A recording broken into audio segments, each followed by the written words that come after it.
বান্দরবানের থানচি উপজেলার আমতলীপাড়া প্রাঙ্গণে কৃষক মাঠ দিবস উপলক্ষে হাঁস মুরগি গরু ছাগল ও শূকর পালনের আধুনিক পদ্ধতির প্রদর্শনী এবং আলোচনা সভা অনুষ্ঠিত হয়েছে। দিনব্যাপী এই আয়োজনটি সোমবার অনুষ্ঠিত হয়। স্থানীয় স্বেচ্ছাসেবী সংগঠন বলিপাড়া নকরি কল্যাণ সমিতির partnership for resilient livelihood NCHT region প্রকল্পের উদ্যোগে এবং আন্তর্জাতিক দাতা সংস্থা ইউরোপীয় ইউনিয়ন ও মানুষের জন্য ফাউন্ডেশনের আর্থিক সহযোগিতায় এ অনুষ্ঠানের আয়োজন করা হয়। অনুষ্ঠানে প্রকল্পের অর্গানাইজার সা অংসিং মার্মার সঞ্চালনায় সভাপতিত্ব করেন টেকনিক্যাল অফিসার হলাগ্যাও মার্মা। প্রধান অতিথি হিসেবে উপস্থিত ছিলেন উপজেলা কৃষি কর্মকর্তা কৃষিবিদ মোহাম্মদ ওয়ালিদ হোসাইন।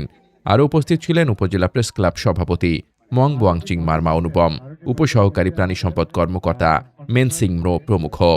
প্রধান অতিথি কৃষিবিদ মোহাম্মদ ওয়ালিদ হোসাইন বলেন, পাহাড়ি এলাকার কৃষকদের টেকসই জীবিকা নিশ্চিত করতে আধুনিক কৃষি প্রযুক্তির প্রসার, ফসল উৎপাদনের উন্নয়ন এবং জলবায়ু পরিবর্তনের সঙ্গে খাপ খাইয়ে নেওয়ার সক্ষমতা অর্জন অত্যন্ত জরুরি। মাঠ স্কুল কার্যক্রম কৃষকদের হাতে কলমে শিখতে গুরুত্বপূর্ণ ভূমিকা রাখছে। অনুষ্ঠানে স্থানীয় কৃষক, নারী সদস্য, প্রকল্প সংশ্লিষ্ট কর্মকর্তা এবং বিভিন্ন শ্রেণী পেশার মানুষ অংশ নেন।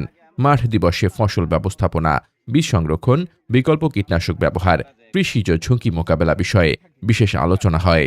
এর আগে উপস্থিত কৃষানীরা হাঁস মুরগি গরু ছাগল ও শূকর পালনে টিকা প্রয়োগ, রোগ প্রতিরোধ, সুস্থ প্রাণী বাজারজাতকরণ, পুষ্টিকর খাদ্য উৎপাদন ও খামার পরিচর্যা বিষয়ে সরাসরি প্রদর্শনী উপস্থাপন করেন।